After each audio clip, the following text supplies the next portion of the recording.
Good afternoon to everyone. We've had brilliant sessions since the morning. It's always a privilege to be at the society and listening to all the luminaries here. What intrigued me this morning was Mata Prasad ji's lecture. He said so many things, yet he did not say this is the only thing. I think that's the lesson from the Indianness. It goes everywhere, talks about everything. When Sri Adi Shankara was asked the same question, he asked himself as well, who am I? But he never answered. He derived what he felt like in his life. Had he wanted to be a Jagadguru, he could have simply written, who am I? And then everybody would have followed that one, because we are a land of seekers, not just the believers. So that is precisely why there is so much. Even in the Gita, Krishna says everything. At the end he says, follow what your consciousness says. I think that's the Indianness about. Nothing being so specific, saying this is the end of it. No meta-narrative. That is the beauty of Indianness, I believe. That's how Nachiketa came in, that's how Kumarasambhavam came in, that's how everything that he spoke about came in so beautifully in the lesson. I think that's exactly what we call as Tattvamasi. That means I am that. This session is all about being that I am that. When I say that Indianness, according to them, in an evolving world, is from their perspective, being that Tattvamasi, that is what they have felt and what they are, is perhaps what they are going to deal with. It's a great pleasure to have both Deepti ji as well as Lung along with me. Without wasting much time and standing before or sitting before you and the speakers, I would ask Deepti ji to give her experience of the Indian identity in the evolving world. Namaskar, welcome, especially the students. But Pradeep Naranji, Machi Prasadji, Belu, Richard, thank you for inviting us. This is not something we Aurovillians like to do in a formal setting.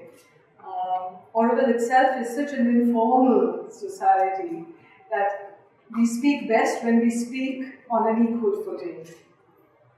This is something that India offers to the world. As we are speaking about Indian teachers, one of the modern Indian teachers that Gayatri spoke about, Rabindranath Tagore, I'm reminded of something he says. He says, I love India because I do not cultivate the idolatry of geography, but I love her because she has kept alive through countless ages the word of her great sons in the dawn of civilization. It's true. The reason why India survives is because of these words. The words that belong to the dawn of humanity, the words that come to us from the Veda and the Upanishad. But they come to us and we are complex beings. So who are we? When I look at that question, who are we? How do we respond to that? Let me start with myself, because that's where we can be most authentic when we speak about ourselves. I have a body, I have a life, I have a mind. These are my instruments, and I'm profoundly formed by the touches of the world that touch me on this level, in my life, in my body, in my mind. But that's not who I am, and yet that creates me. In our process of self-finding, we have to kind of disentangle these aspects, which are temporal, formative but temporal, to that which is eternal. Probably there must have been a memory of this in ancient times in other cultures, but India is the only one who's kept alive, as Rabindranath ji says, has kept alive the word from the beginning. India is the only country on earth that sees you as a soul, an embodied soul. What does that mean? What does it mean to be a soul? Sri Aurobindo has these wonderful statements, and he says, we do not belong to past dawns, but to the moons of the future. What does that mean, not to belong to past dawns? First, we have to know what the dawns offer us. We have to rediscover, because through the ages, much of this knowledge has gone into the background, has been covered up with layers that have to be disentangled. It's only when we discover fundamentally, at its core, what these dawns offer us. Who are we really?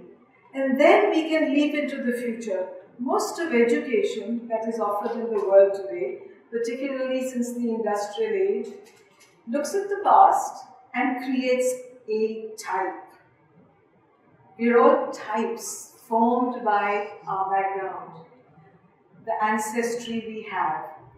I, for instance, was born in the Punjab. I didn't much live in the Punjab, but I was born into a family that was very, very committed to India's security, a military family. That formed my personality, that formed my character. I grew up from childhood with this kind of love of India as the mother, and the possibility to sacrifice yourself completely for the mother. So it was wonderful as I was growing up to discover all the freedom fighters and how they invoked India as the mother. So the first thing that we young Indians, older Indians have to discover is the living actuality of Mother India. When we find that, we also have to recognize that the mother doesn't create division.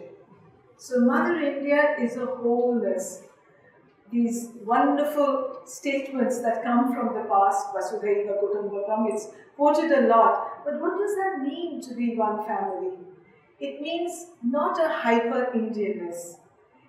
In the evolution of time, India was occupied by an alien power, but that has formed us also. In some ways, who I am today is not, if someone from the Upanishadic age came in and looked at me now, they wouldn't recognize me. I am not like the Nachiketas of old. I am not like the students that grew up in the Upanishadic age. I have been formed by all the hybridization that the West has brought. But I have to assimilate it. I have to absorb it.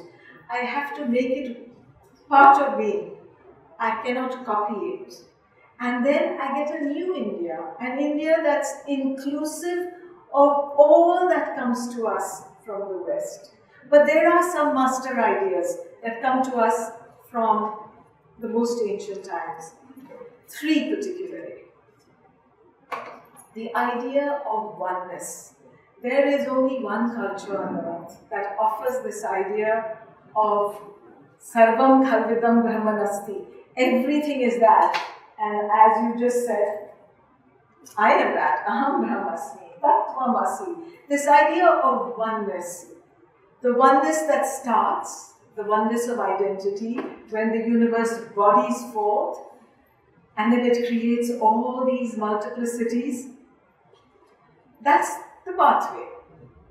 Brahman is not only the beginning, Brahman is the way, and Brahman is the goal. Everything is that. But how do I live that truth? That is what we as Indians need to discover. That is our identity. But oneness is a whole. It's not you and me. It's a multiplicity of oneness. That's the first step. Then India was not just satisfied with presenting this idea to the world. She also offered an organized, systematized, macadamized process of self-finding, which comes under this generic term yoga. As I have been teaching for many years, I remember what Mother said in 1960. There was an education commission that came to Pondicherry and they said, what should we do about education in India? And she said, make yoga education. Today, all over the world, people practice Hatha Yoga. But India is not the land merely of the body and the breath yoga. India is the land of Dhyan, Bhakti, Karma, Trimarga of the Gita. India is the land where Sri Aurobindo has offered us this idea of integrality of self-finding, a kind of a yoga which includes every single part of the being, but not just includes, aims it towards transformation, aims it towards life change. material change, bodily change. In Savitri, Sri Aurobindo has a line that says, almighty powers are shut in nature's cells. I'm sure all you youngsters saw this film, Oppenheimer, recently, where we see the power of this, of nature's cells. And you take one cell and you divide it and you unleash a weapon of mass destruction. And so that is the issue, that we have knowledge, but the user of that knowledge has not grown at all in consciousness. Life has not evolved much for thousands of years. We have become more complex in our heads, but life has not changed. So this yoga, Sri Aurobindo's yoga, is directed towards life, transmutation of life itself. It's a yoga of transformation. It's an extraordinary yoga, it's a radical yoga, and it's a very, very demanding yoga. And that's what's being offered, and that's what I think if all the young people could discover that and begin to live it, embody it, India would be something extraordinary in the world. There is a third master idea that India offers to the world, and that is the idea of dharma. Swabhava niyatam karma, action based on your self-nature. But what is your nature? It's not your mind, your life, your body that's been formed by materiality, by the accident of your birth, by your particular socio-political, national, racial, cultural, educational background, religious background. You are a soul, and a soul is universal in spirit. So your nature, your true nature, is the nature of your soul. So a dharma, an action, an ideal action that is guided by the soul, is the great master idea that India can offer to the world. How do we know when we are on the right path? When in the physical, everything we do expresses beauty. Because in the physical, the divine manifests as beauty. In our life energy is the domain of power. And Sri Aurobindo has this wonderful remark where he says that India, actually Mother says that India has been neglecting the life energy for many, many centuries and handed over the life energy towards the forces that oppose. So Sri Aurobindo has a sentence where he says we have to wrest this beauty from the powers that oppose us. Booty, this power of booty that life offers, we have to wrest it back. And that is what we need also. The India of the future should be dynamized with power. The mind, knowledge. And as that wonderful poem of Tagore says, a mind without fear. This is something I think if you are growing up in India, you learn it in school. It's such a beautiful poem. Knowledge is free. The world is not broken up into fragments by narrow domestic walls. And that's something that we have to pay attention to in modern India. The domesticity of narrowness of regional identities. The India that we dream of is a wholeness, is a completeness, is an inclusivity that includes everything that comes to us from the West. And of course, the soul energy, which is an energy of love. I'll conclude with Savitri. Sri Aurobindo says, somewhere he says, to make the finite one with the infinite. To make fine wisdom from coarse, scattered strands. It's like a wager. He says it's a wager wonderful. It's a game divine. So if we could live our lives as if we are playing this extraordinary game with the source that we are already, potentially, and we could find ourselves. Life is a seeking and a finding. For we may find, when all the rest has failed, hid in ourselves the key to perfect change. This key is what India's identity holds. And this is what India should offer to the world. The idea of oneness, the idea of a pathway towards this finding, and the idea of a standard of living that is universal and complete. Thank you. I think very well said and very subtly put across as well, starting with the large philosophy, three master ideas that she spoke about, and at the same time brought back again back to the mother and Sri Aurobindo, what they had spoken about. In fact, the mother, I came across this very interesting. Mother says, India is the only place in the world which is still aware of that something else than matter exists. This is what she says. The other countries have quite forgotten it, Europe, America and elsewhere. That is why she still has a message to preserve and deliver to the world. This is the message that the mother speaks about, the Indianness and what India holds for the rest of the world. I believe she recognizes everyone, but what she simply says is that others have to recognize their own ness that we are talking about. Here we are talking about Indianness, whether it is European-ness, whether it is the American-ness, whatever the ness is, until they discover and they have something to offer, then perhaps that will not elevate them to what we are anticipating in the world that Sri Aurobindo, our mother, anticipated. Thank you so much for that wonderful deliberation. Now I call upon Sean to deliver his lecture. Thank you. It's a little weird for a French person to speak of Indianness. How can I? But certainly I can say how Indianness appears to somebody coming from outside. I've been living in India for 30 years now. I came the first time I was 20 years old. Last 6 months in the ashram, I discovered Mother and Sri Aurobindo. It has been a turning point in my life. And I went back to France for 21 years, and I always had the feeling that I was in kind of waiting room, waiting for the moment when I could be allowed to go back home. And finally, it's in India that I find myself at home. And when I leave India, I leave my home.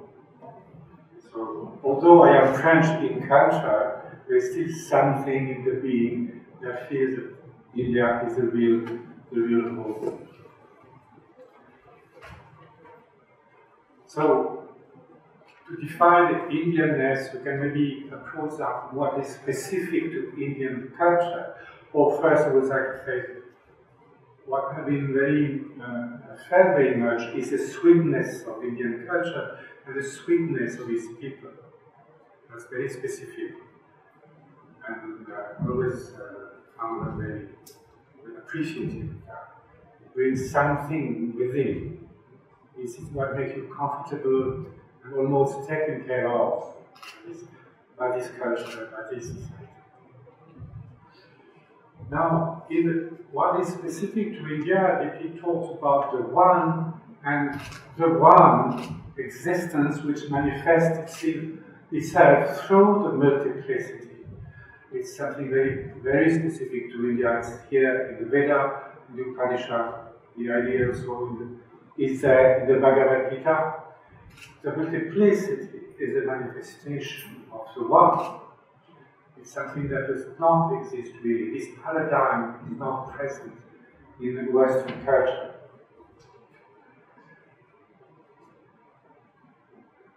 And one way of using Indian culture when you're Indian is to use it to revisit your own culture. And because you come into contact with something other than your original culture, you become able to look with a fresh eye at your own culture. And there was an amusing example. I had the opportunity to learn Sanskrit. And of course, I tried to experiment Sanskrit language by translating text from French culture into Sanskrit to see what it does, how it changes things. And once I took the first article of the Declaration of Human Rights and Citizens, very iconic formula of the French Revolution, all men are born free. Now, if you take, immediately the first, when you speak of freedom and free in Sanskrit, freedom is mukti, free is mukta. But to say all men are born mukta, mukta jata, doesn't make any sense. I mean, could answer, no, they are all born slave, and that's a problem. So, suddenly you discover that words have different meaning, and what makes sense within a culture, translated into another language doesn't make sense at all. And it makes you question the first formulation. What is freedom? And the fact is that the French revolutionists did not elucidate the formula. They just said, all men are free. That's it. Why? What does that mean? It was not elucidated. So there is a possibility of misunderstanding. What kind of freedom? And of course, in the West, there is very much the idea, my freedom to live my life, whatever I want to do, I am free to do it because we are free. Why? For what purpose? We don't know. So, or is it a freedom which has a purpose to discover new truth? Because if you want to discover new truth and make new formation, you need to have the freedom to explore. That's a different matter. You cannot claim it, you have to find it in yourself. So, it makes you think about what is freedom about. But finally, it's not enough to claim freedom, because freedom is only instrumental of something else. And the something else is the discovery of the self, of what we have to become. It's an instrument of self-becoming. And then you understand why freedom is necessary. Well, this is something that revisiting freedom through Sanskrit culture can take you to.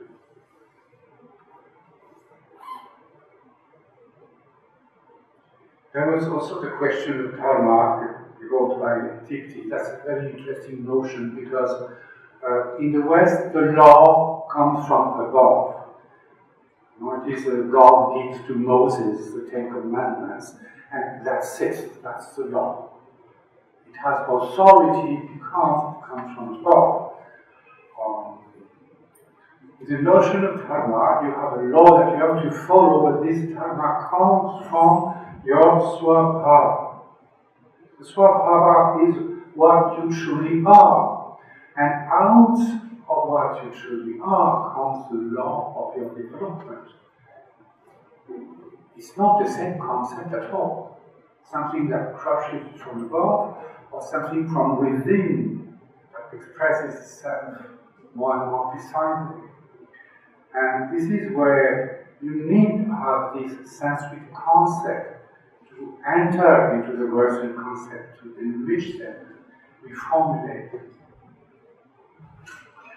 You have this beautiful sentence in the Bhagavad Gita that the work you have to do is swabhava niyatam karma. The work ruled by your swabhava. If you just look at that sentence and what opens, it's not a formula you can just apply. You have to. It leads you to the discovery of what you are or what you need to be in order to be ruled by what you truly are. And it is this which is constitutive of Indian culture, and I think we carry by India or the rest of the world.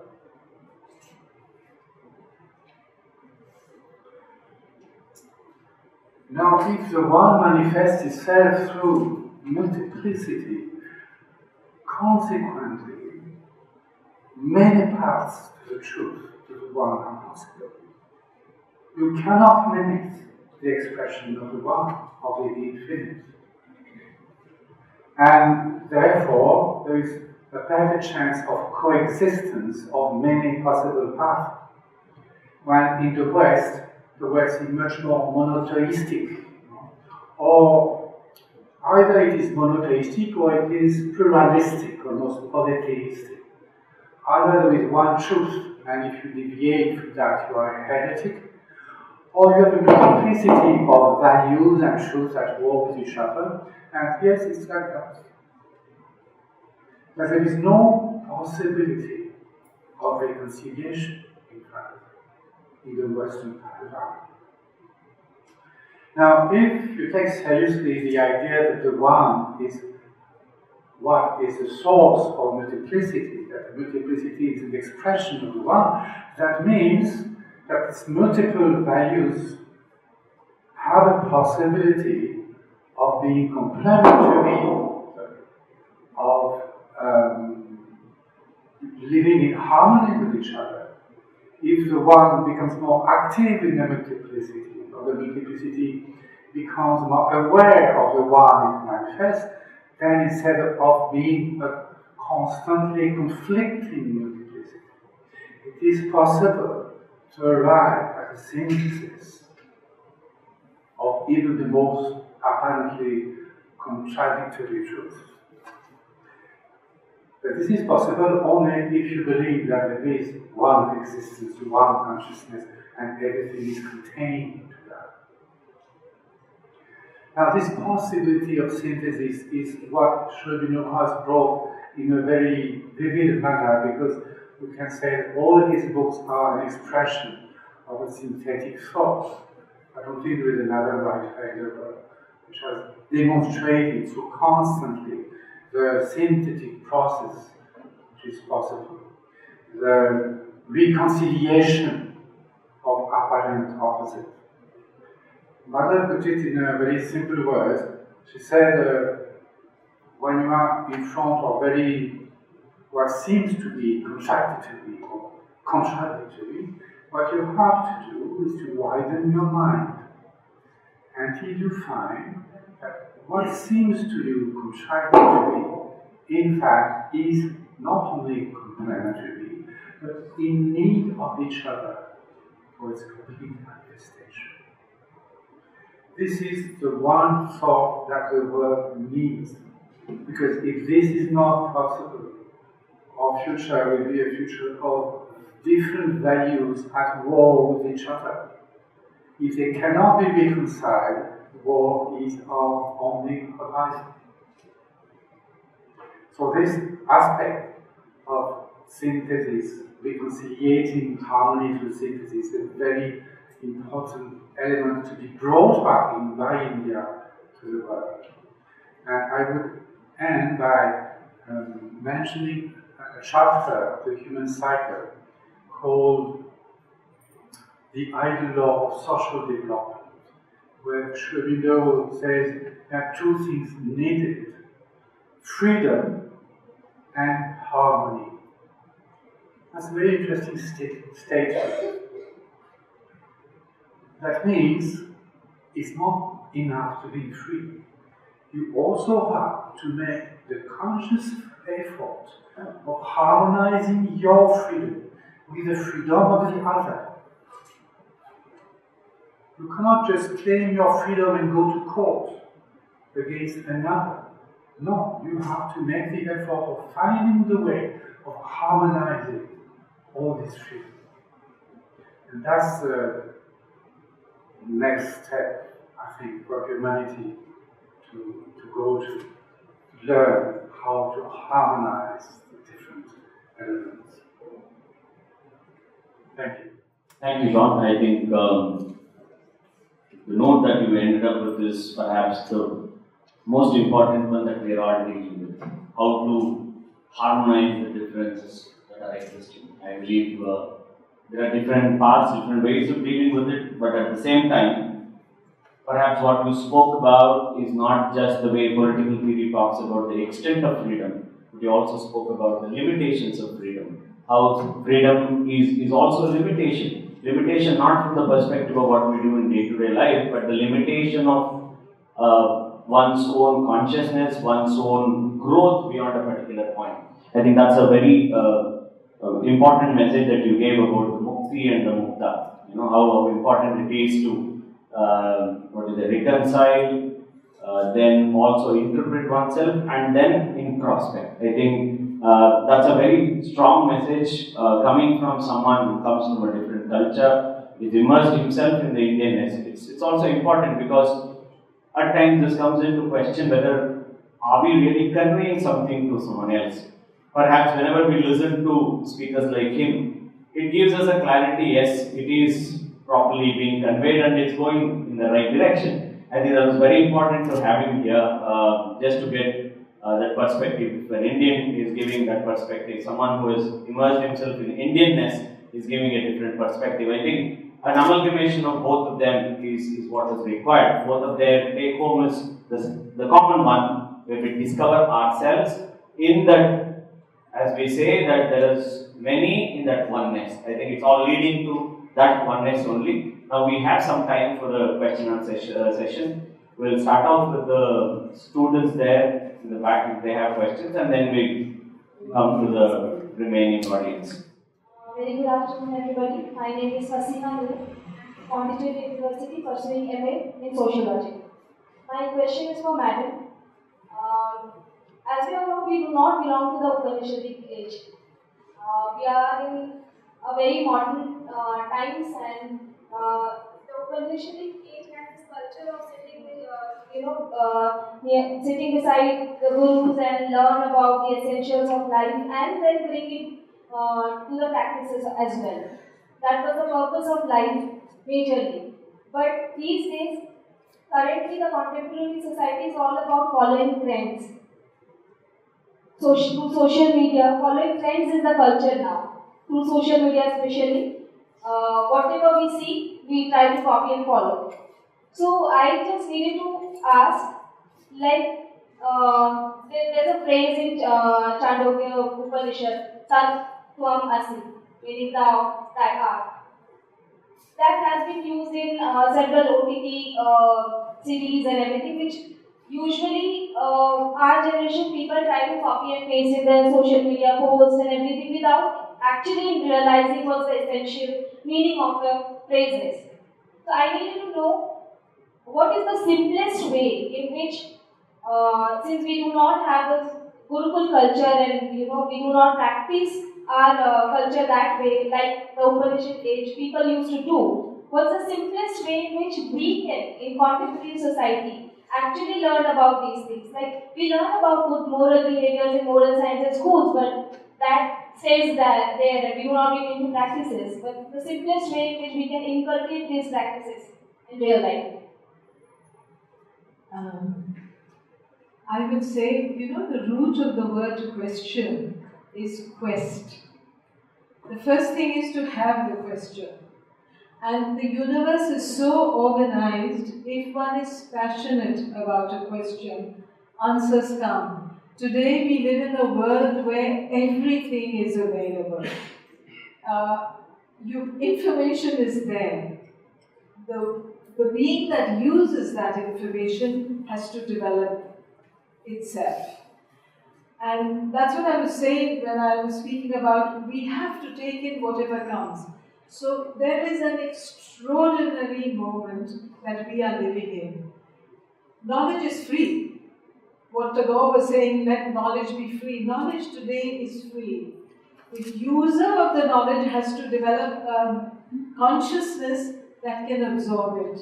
So in the age of the Upanishad, you had to go looking for a teacher. Today you don't have to look. The teacher can truly be the teacher within. It's very important to ask the question. And there have been ages, both in the East and the West, where young people went out on a quest. So I would say to be young is to live for the future. Sri Aurobindo says our call is to young India. But he's not talking about a youth just in terms of age. Mother says at 90, I'm younger than some of the people in the ashram. So youth is a question of this transcending, self-transcending, seeking all the time. When you seek, you find. I repeatedly have lived that experience in my life. If you are burning with a question, you will get the answer. So I don't think we have to go back to the time of the Upanishad. You have to create that Gurukul in your heart, in your life, in your surroundings. I think social media can be terribly distracting. We organize ourselves on the way other people look at us. We should stop doing that. We should center ourselves, and we have a center. We do. So each of us, each of you young people should find your center and live from that center. And that center will find you the right teacher. Shakespeare says there are lessons in stones. So when you have a question, the lesson comes to you, however it does. But we have to have an open consciousness to find it. Good afternoon, everyone. Thank you for this insightful session. And this is Deepti Sharma from Pondicherry University, pursuing Masters in Political Science. So my question is to both of you as a general question. In the book Savitri and Gita, and if I take these two books in the instance of J. Krishnamurti, so where there is a triangular position where they are discussing about the observer that is being observed.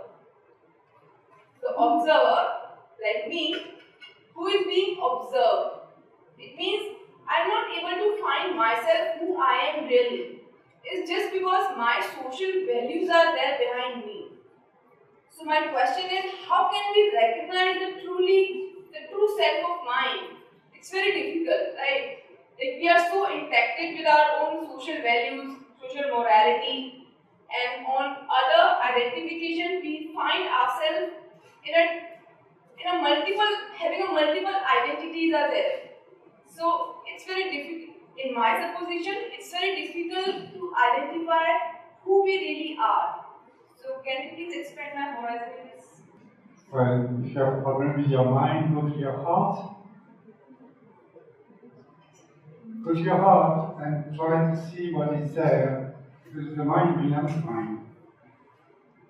It's an endless quest, in a labyrinth of reasoning. I am the observer, and I observe myself observing me. There is no way out of that labyrinth. But what is important is that there is something in you which has a thirst for something else, greater life, a greater consciousness, a truer consciousness. And it is this thirst which is important. And you follow that thread. Does it make sense? Yeah, I completely agree with what Joey was saying, but I'll take it a step further. You cannot think truth. You cannot find that, the truth of yourself, through your thought.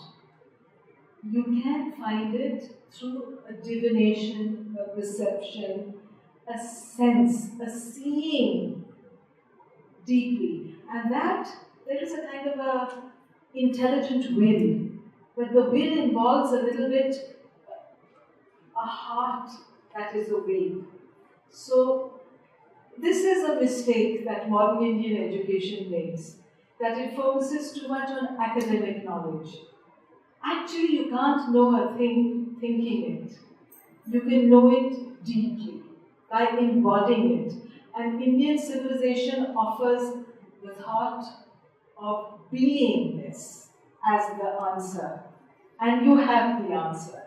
But you have to dig deeper. So you have the answer, you have to know that. Swami Vivekananda says, tell a child, a little child, you are a soul. You're not a mind, you are a soul. And the answer exists in your soul. So first, you have the answer. You don't have to find it outside, you have to find it inside. But not in your head. somewhere in between, either above your head or in this kind of intelligent response, which includes the heart. There's a mystery. So I think Deepti and Jean-Yves have already responded to you, but when J. Krishnamurti says the observer is the observed, he's talking about you yourself, observing yourself. So the solution doesn't really lie there. That's what Deepti's been saying. There has to be some other intelligence, not from your constant, thought process, because you are the observed and the observer, same, so entity. So it has to be another intelligence which has to work here, which, can be named in various ways. So that is my two-bit. And I just wanted to ask Jean-Yves, that when you say mukti, and it cannot be translated as free, of course, would it be more akin to liberation? Maybe not liberty, but liberation, I guess. Yeah, let me make it simpler for Kirti's question. There are three ways of looking at it. What you think you are, what others think you are, what really you are. Minus the first two, you will find the answer. Okay? What you think you are, okay, generally in terms, what others think you are. Leave these two, completely shut it out. And what really you are, you will find an answer. It's more of an experience. The easiest solution, otherwise you will wander around again, coming back to the same point where you have started, I believe. This is the easiest way, perhaps. This is a thing you are going through a little early phase of time. A lot of them go through in mid-career crisis. So, but that's the reality. Yes, Mukti is released, but it's at the same time translated very often by freedom, liberation. But a movement of liberation is not a yogic movement, it's a political movement. So we always have this ambiguity about free from. It is free from. But free from what? From external oppression or from internal oppression? So the ambiguity is always there. A little incident. A friend of ours who used to edit All India magazine, T.C. Anand. He was speaking in a women's council meeting, and this 6-9-year-old joined talks the reference of the mind and the thought of the go above or deep within, and these are the roots to the answer. And so we talk about God and mind and what is the distance, how do I reach God? And he said, the distance between God and man is 12.5 inches. And it's a very interesting statement made. So obviously he will ask, what are you talking about? So we live here, and God is here, in the heart, deep within. Hence you measure it, it's 12.5 inches. You say, find the answer in your heart, not in the labyrinth of your mind.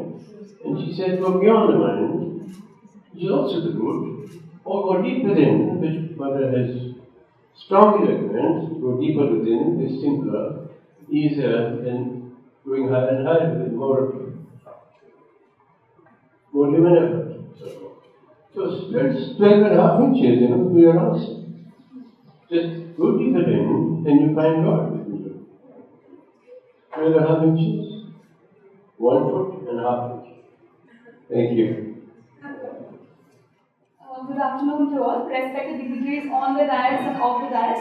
This is Shatabdi Seal from Pondicherry University, pursuing Masters in Political Science, where I have taken keynotes from all the preceding sessions, and I want to thank each one of you for such intriguing sessions. It was really wonderful listening to you all. Well, the question is an amalgamation of all the keynotes that I have taken. Mehra ma'am has mentioned about the kind of disability or Sri Aurobindo has mentioned, and also being a native from Assam, I have read the book which is The Partition of Bengal by Deepti Tewari. She wrote that the partition was not an end in itself. Actually, the partition has just begun after 1947. The problems of humanity has just begun after 1947. And ma'am, because also I'm a Bengali, so it was very intriguing to listen about Tagore, and because he always mentions about the spirit of the West and spirituality of the East. So ma'am, the question of me is, like everyone here is like was speaking that how we students can be the torch bearers of change. So how can we imbibe or inculcate the spirit of the West and spirituality of the East in navigating the problems of today, or fathoming the concept of Indianness in today's society? Thank you so much. Was it a question or a comment? Sir, the question was that how, like we as students, because like nowadays we have been commented that we are moving away from our tradition and roots. So how can we imbibe the spirit of the West and spirituality of the East in navigating the problems of today or fathoming the concept of Indianness? First, we are universal spirits within. That universality already exists. Sri Aurobindo has a remark he quotes from a Latin poet, philosopher, Terence, where he says, "Nihil humani alienum." Nothing human is alien to me, which seems to suggest that we have to study. We have to study deeply, profoundly, everything that the stream of time offers us. And perhaps things will speak to us, perhaps things won't speak to us. But even when they don't speak to us, there is a knower within that absorbs it, and over time, the secrets of that will be revealed. Presently, in our outer nature, we are not very much of anything. In fact, I just have in front of me something I copied out from Sri Aurobindo. He says, "Man in himself is hardly better than an ambitious nothing. He is a narrowness that reaches towards ungrasped widenesses, a littleness straining towards grandeurs which are beyond him, a dwarf enamored of the heights. His mind is a darkened ray in the splendors of the universal mind." But there is a kind of a hope in that our mind is linked to the universal mind, but right now it's a darkened ray. But we could illuminate it if we connect with the universal mind. His life is a striving, exulting, suffering wave in an eager, passion-tossed and sorrow-stricken, or a blindly and dully toiling petty moment in the universal life. He can be cutting about our present external nature, because what he's asking us to do is not something we can do in a day. Mother said many times, yoga is a process. But we are never too young to begin it. So you youngsters, it's not now. We have the ancient Indian idea of the ashramas. You have to be a student, then you have to do grihastha, then by the time you're 50, you should do Vanaprastha, which is when you're searching for meaning. No! We should turn towards finding the spirit now, when we are young. The Upanishad says we need to live 100 summers, doing verily this kind of journey of self-finding. So you're never too young to start. But remember, it's a journey. It's not as if you get the answers too quickly. With social media, we think we can get ready answers. No. We have to take things, hold them, absorb them, reflect upon them, deepen them. But remember, we are immortal souls. Everything is possible. So this idea of tremendous, endless possibility, and the recognition that what begins that journey is a little nothingness. To hold the two in our consciousness, I think that's a good way to live. Thank you. I think the lecture is one part, but the question-answer session is the crux of everything.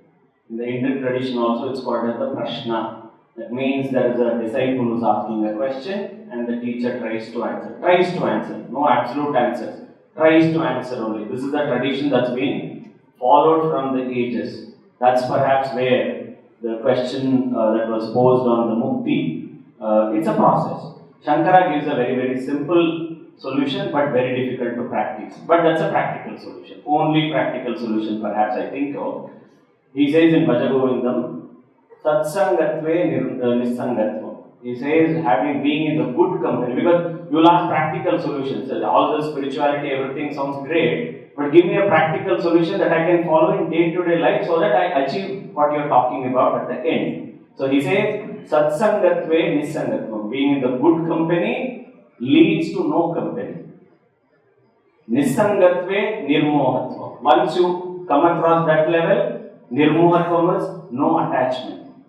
Then he says, Nirmohatve Nischalatatvam. He says, once you come out of the attachment, you are very, very clear, and what Krishna says as Sthita Prajna. You will attain a situation, none of the things, let's say happiness, sorrow, none of those matter to you. You become numb to it. In the sense, you are beyond all those things. He says, Tatsangatve Nissangatvam, Nissangatve Nirmohatvam, Nirmohatve Nischalatatvam, Nischalatatve Jivan Mukti. He says, from that Nischalatattva only, you will attain Jivan Mukti. Hope the process is clear, very difficult. But starts off with having a good company. To no company to no attachment to Mukti that we are talking about. Mukti has no proper English word, so I don't want to use it as either liberation or salvation. None of those matter. So none of those actually suffice to that one. So with that, I thank my panelists for making it a very, very happening session, an excellent session, because the session's success is always credited with the number of questions that come. We never answer all the questions. We lead more and more questions. Then only there will be more and more prashna, more and more tradition will continue, because knowledge is flowing. It's not stagnant water. Thanks to all of you for engaging here. Yes, Narakji. This is to the students, I want to say. Why haven't you asked the question as to what do I do? Universal mind, depth in between, how do I connect? Nobody asked this question. What do I do? What is the solution? How do I find this unity within? And this is what we are really trying to do here, is to live that life of trying to reach that unity. And the mother has spelled it out. So I wish there would be one big seminar on this issue itself. All this discussion is very enriching discussion. And but then, okay, so what do I do now? What do I do with myself? Good company leading to this. Ultimately, we talk about the final unity with what? How do I get there? Simple question. How do I begin? Ask this question. I think you can have one good seminar on this. Not just okay. Many things are already coming up, but not just a seminar. I think that's where the MOU becomes so relevant, because it's the answers to questions like this. First of all, we have to rise up to the level of Arjun, because it was only Arjun who could ask the question, what do I do? All these Gyan is on one side, what do I do? So first, that elevation has to happen, and that's where I think some of the courses that we will be developing, the seminars, workshops that we'll be doing. I already asked that question. Yes. I already suggested something. Okay. And there's one more comment or question from Matri Bhai, if you can. No, I thought of asking Madam, who had said that now that we are moving away from tradition, it's a very profound word and unfortunately a very dangerous word. I'm forgetting who said this. Professor might be able to help me. Tradition is the living thought of the dead. Traditionalism, the dead thought of the living. Let's always be very careful that we do not confuse traditionalism with tradition. Also, one more thing I wanted to say, since you mentioned. There's a very profound statement. It's a logical contradiction, but a psychological truth. the more one individualizes oneself, the more one universalizes oneself. This is the whole idea that the self is not something narrow. The self is that which makes me exceed myself.